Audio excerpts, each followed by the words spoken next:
Nous allons voir un nouveau tutoriel sur jean-pierre-villade.com sur BPT Facturation Bâtiment 2020 sur tout ce qui va concerner l'ergonomie et la navigation.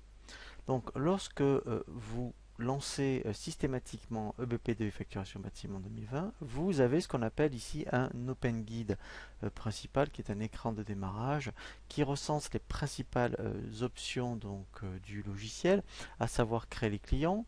Ici, effectivement, dans le bâtiment, on parle d'éléments, donc on verra les ouvrages, les fournitures, la main-d'œuvre. Ensuite, eh bien, vous pourrez faire vos documents de vente, les règlements clients pour ensuite analyser votre activité. Donc ici, eh bien, vous avez les principaux options.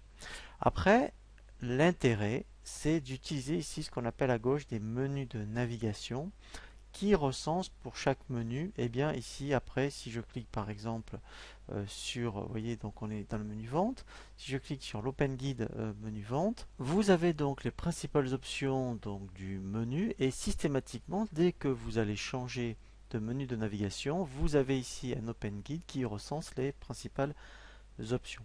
Et également, donc vous avez pu remarquer qu'il y a beaucoup d'options pour chaque menu. Vous allez pouvoir vous personnaliser donc vraiment le logiciel par rapport aux options que vous utilisez, et bien grâce au menu favori. Donc c'est le même principe lorsque vous allez sur internet et que vous sauvegardez systématiquement les sites sur lesquels vous allez le plus souvent. Et bien là c'est pareil, donc à chaque fois, par exemple, si vous voulez mettons personnaliser l'option devis, eh bien vous l'ajoutez aux favoris. Voilà, donc après, eh bien, on l'enregistre, et l'intérêt, c'est qu'ici, vous allez avoir l'essentiel de vos options dans le menu favoris.